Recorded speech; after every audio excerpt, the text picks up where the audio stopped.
sex schools are the best kind of schools for girls. I think this is a really important point that I want to make in relation to this project. And it's an article that I published in 2012, and I titled it, "Girls Are Not Free in and Out of the South African School." And I want to point to 3 areas that they talked about. One, what did they talk about? They talked about being afraid in the school.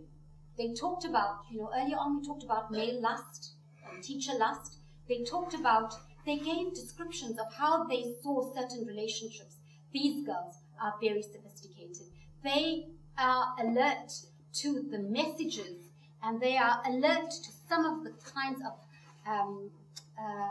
non-verbal responses through which male teachers target them. So that's the first thing. The second thing, male classmates. The next point that they raised was that they are also afraid in the neighborhood, and they are also afraid in their homes. They talked about stepfathers, and then one of the young girls talked about going to her mother's place of employment, and the employer talking in ways that she felt discomforted. So when the article is titled "Girls Are Not Free in and Out of the South African Schools," it really points to the failure and marks and a stain in South Africa's democracy. So what are then some of the abiding similarities from 6 to 9? From 6 to 9, from 6 to 17, young people are invested in love. From 6 to 16, 17, that there are certain abiding similarities in terms of gender inequalities, and that the schools are important places where masculinity is being performed, and that under certain economic conditions you have particular forms of love and of violence. So what then are the lessons? Now we can't go through all of them. I'm sure you're tired by now. I can't go through all of them, but I think the one thing that I want to say is that no matter how much you wish for sexual innocence, children are sexual and gendered. We need to also understand that that children are children, gender doesn't matter, is another myth. I think what's important is that, do we want little boys to be some of tomorrow's South African men? I think the answer is no.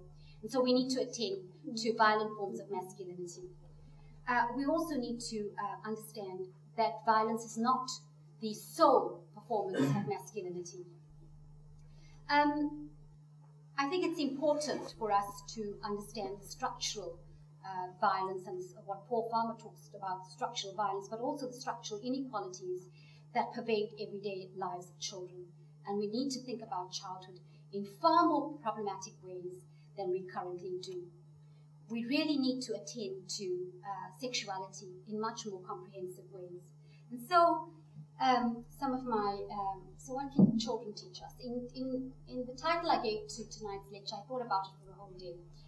And I said, what can children teach us about love, sex, and gender?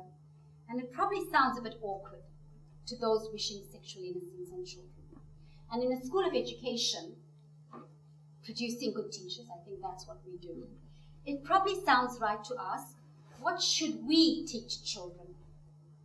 And people will think that the only issue for people who work in schools of education at universities is about how to produce, how to be a good teacher trainer, have obviously got it wrong. Because if you came here tonight to learn pedagogies and the skills about how to teach, you've got it wrong.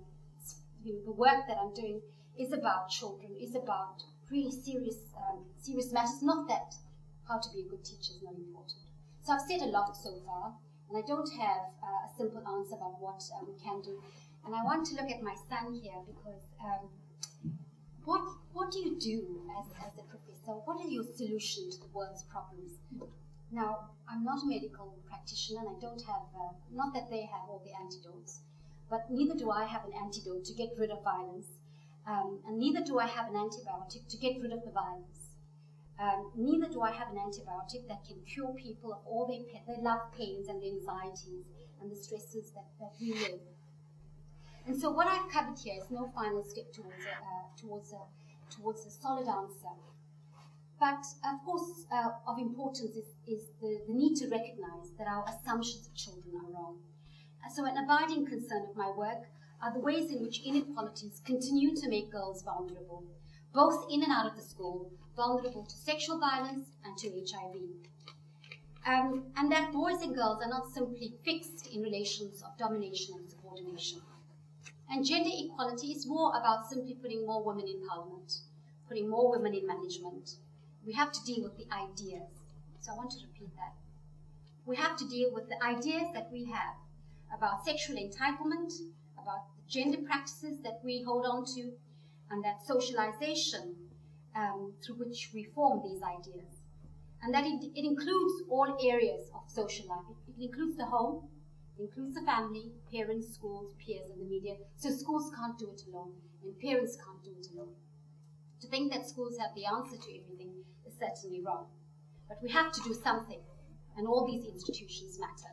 We have to begin early working with children in developing the ideas that can block and stop the violence and HIV. So, number one, your wish for sexual innocence will not be granted. Number two, we need to work with teachers. We need to bring parents and teachers together. We need to work with boys and girls. We need to go beyond disease prevention. How many of us actually work in terms of sexual violence and HIV and AIDS and focus on, have you used a condom? Instead of asking, what led you to not use a condom? Or instead of asking questions about, what do you understand by relationships? What makes you happy? What makes you sad? And I think in the humanities and the social sciences here, I don't teach at the undergrad, and I'm not sure that this happens, but we should stop the Byzantine kinds of theories, which tell us that at age 3, children should do this, at age 6, children should know that, and at age 12, children should do this, and at age 16, maybe they should know something about sex. I disagree. We need to talk about sex, we need to say sex. And so I want to conclude, again, because as you've seen, much of my work is drawn in the last 2 weeks on the newspaper clippings, because amidst all the negativity, I have hope. And that hope is because we as South Africans and as citizens, we have taken our battles to the street, and we have won, and we have a democracy. And so our capabilities to doing right are vast. So recently, the issues around no private parts should be on display. The politics of sexuality take on broader dimensions. We've seen thousands of people drawn to the streets of Johannesburg in protest against the politics, the genital exposure, the sphere. And so we've seen thousands of people march the streets talking about relations of domination and subordination. And I want to click back to the slide talking about male teachers' lust. And I want to click back to the slide talking about the young boy raping and changing the girls' lives forever. And I want to say this, that we as South Africans and as citizens, we can be drawn to the streets because this is really about ending relations of domination. A few weeks ago, we've proven that that can happen, and we can prove that it can happen again.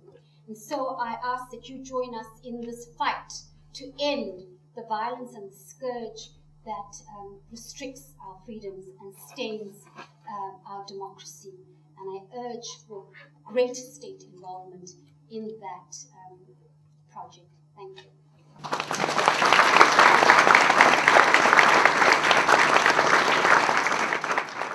Colleagues and friends, it is my great joy to pass a vote of thanks this evening. First and foremost, let me thank our professor, Deevia, for a stimulating and engaging lecture. As I was sitting there, I was thinking about little Johnny, whose Sunday school teacher was preparing all the children in Sunday school to go into church, and she said to the children, "Children, why is it important for us to be quiet in church?" And little Johnny puts his hand up and says, I know. Why, little Johnny? Because people are sleeping. Deevia, I didn't see anybody sleeping. I tried to turn my head around, so I didn't see anybody sleeping. You've really stimulated and engaged us this evening. I felt like we were sitting in a car, traveling through the journey of your academic career. And what you've shown is that you deserve this great acknowledgement tonight. And for that, I think we are all here to celebrate with you. So congratulations and thank you for your lecture.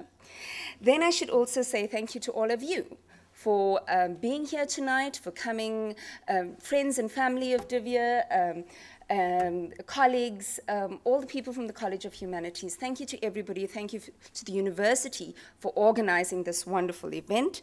And for your trouble, you can join us for refreshments afterward. But we are not the only people from the College of Humanities who are saying thank you tonight.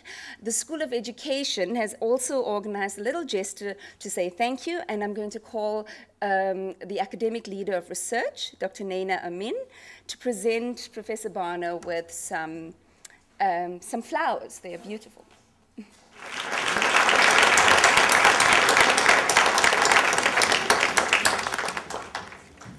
Thank you. And on that note, I will ask you to stand up, please, for the singing of the national anthem, and to remain standing as the procession leaves the lecture hall. Thank you.